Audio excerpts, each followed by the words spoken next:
कृष्ण।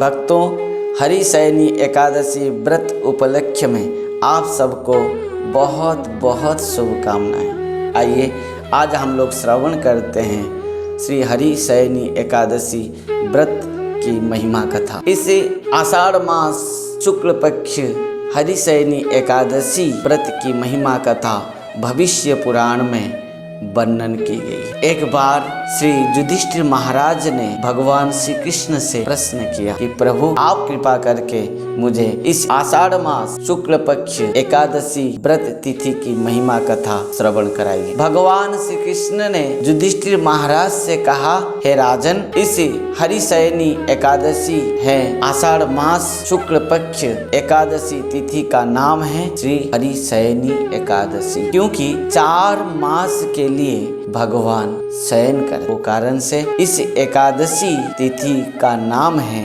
हरिशयनी एकादशी। भगवान ने युधिष्ठिर महाराज से कहा, राजन, इस एकादशी तिथि व्रत की महिमा कथा साक्षात ब्रह्मा ने नारद जी को सुनाया था। वो बात मैं तुमको कह रहा हूँ, तुम सुनो। तो भगवान ने श्री युधिष्ठिर महाराज से कहा, राजन, एक बार श्री ब्रह्मा जी ने नारद जी से कहा कि हे नारद, प्रकृति में जो सुख चाहता है, शांति चाहता है, आनंद चाहता है जीवन में, वो निश्चित भाव से आषाढ़ मास शुक्ल पक्ष हरिशयनी एकादशी व्रत को पालन करेगा। और जो व्यक्ति इस आषाढ़ मास शुक्ल पक्ष हरिशयनी एकादशी व्रत में व्रत नहीं रखता है, वो निश्चित भाव से नरक जाने के लिए, कुंभीपाक नरक भोग करने के लिए जीवन में तैयारी कर रहा है। वो निश्चित भाव से नरक को जाता है और नरक में बहुत क्लेश और कष्ट पाता है। हे नारद, यह आषाढ़ मास शुक्ल पक्ष हरिशयनी एकादशी की महिमा इस प्रकार है कि समस्त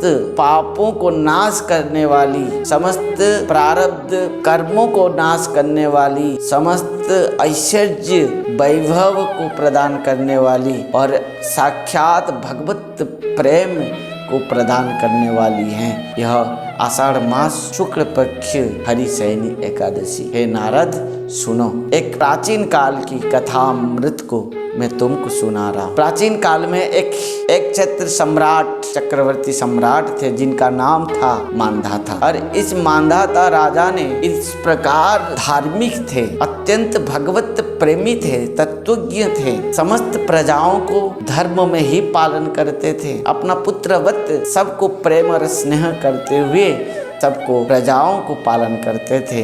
उनके समय में किसी भी प्रजा को किसी प्रकार भी दुख नहीं था, क्लेश नहीं था, विपत्ति नहीं था, सब कोई आनंद में जीवन निर्वाह कर रहे थे। परंतु कुछ समय इस प्रकार आया जब अनावृष्टि हुआ। 1 वर्ष, 2 वर्ष, 3 वर्ष तक अनावृष्टि हुआ, वर्षा नहीं हुआ, पानी नहीं गिरा। तो धीरे धीरे राज्य में अनाज समाप्त होने लगा। राज्यवासी सब भूखे में रहे, उपवास में रहने लगे। एक बार समस्त राज्यवासी आकर मांधाता राजा से निवेदन करते हैं कि महाराज, आज 3 वर्ष हो गया हमारे देश में प्रजाओं के पास और अनाज नहीं है। वृष्टि नहीं होने के कारण अनाज भी प्राप्त करना हमारे लिए संभव नहीं हो पा रहा है। आप तो राजा हैं, महाराजा हैं, और आप निश्चित भाव से प्रजाओं के दुख दूर करनी चाहिए और आप कुछ ना कुछ उपाय सोचिए। क्यों वृष्टि नहीं हो रहा है, क्यों अनावृष्टि हो रहा है, क्यों हम सबको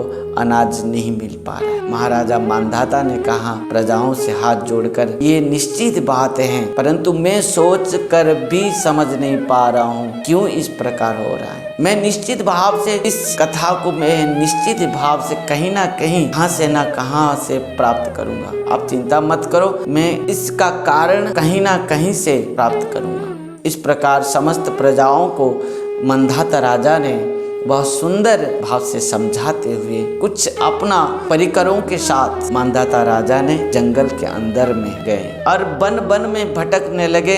एक दिन बीता, दूसरा दिन, एक सुंदर कुटिया के पास पहुंचते हैं ऋषि संतों के आश्रम में, और वो कुटिया थी साक्षात ब्रह्मा के पुत्र अंगिरा ऋषि की। और मांधाता महाराज ने जाकर अंगिरा ऋषि के चरण में प्रणाम की, स्तुति करने लगे। और अंगिरा ऋषि बहुत खुशी होकर संतुष्ट होकर आशीर्वाद दिया और पूछा कि महाराज आप कैसे हो, कुशल तो है ना। कुशल समाचार जैसे ही अंगिरा जी ने पूछा तो महाराज मानधाता ने कहा कि महाराज हमारे देश में अनावृष्टि के कारण समस्त देशवासी उपवास में हैं। अनाज किसी को नहीं मिल पा रहा है, सब दुखी हैं, कष्ट में हैं, क्लेश, क्या किया जाए। अंगिरा जी ने कुछ पल के लिए आंख बंद करके समाधि में बैठे और उनको सब पता चल गया। वो अंतर्दृष्टि थे, सिद्ध थे और आंख खोलकर मानधाता राजा से कहा, राजन मैं सब कुछ समझ गया, क्यों आपके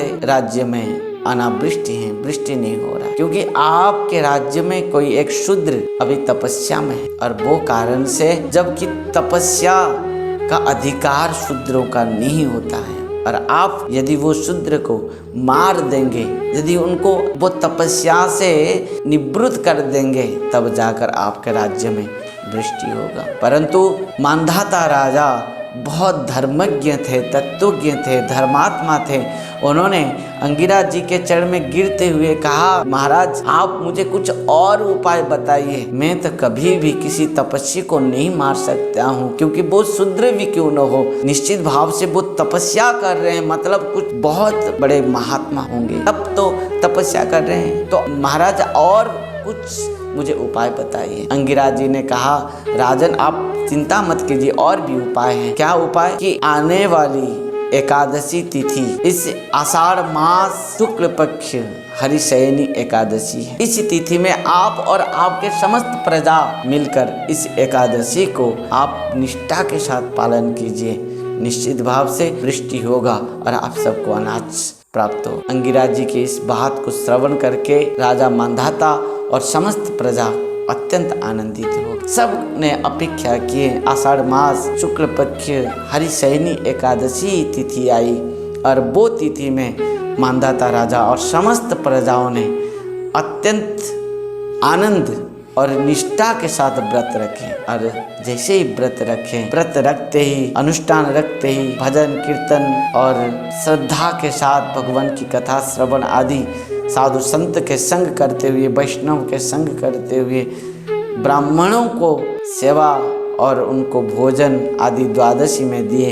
इस प्रकार हरि गुरु वैष्णव संत और ब्राह्मणों की सेवा किए। राजा मानधाता ने प्रजाओं के साथ द्वादशी के दिन भंडारा हुआ, सबको प्रसाद प्राप्त हुआ, सबने व्रत को उद्यापन करते हैं पूरा निष्ठा के साथ व्रत पालन करते हुए। इस प्रकार जैसे ही व्रत को उद्यापन किए तब वृष्टि होने लगा और इस प्रकार समस्त राज्यवासी वृष्टि में खुशी हो गए और सबको अनाज मिला। इस प्रकार स्वयं ब्रह्मा जी ने इस कथा अमृत को नारद जी को सुनाया, जो भविष्य पुराण में वर्णन है। इस बात को भगवान श्री कृष्ण स्वयं युधिष्ठिर महाराज को सुनाते हुए कहा, राजन इस प्रकार से हरिशयनी एकादशी की महिमा कथा है।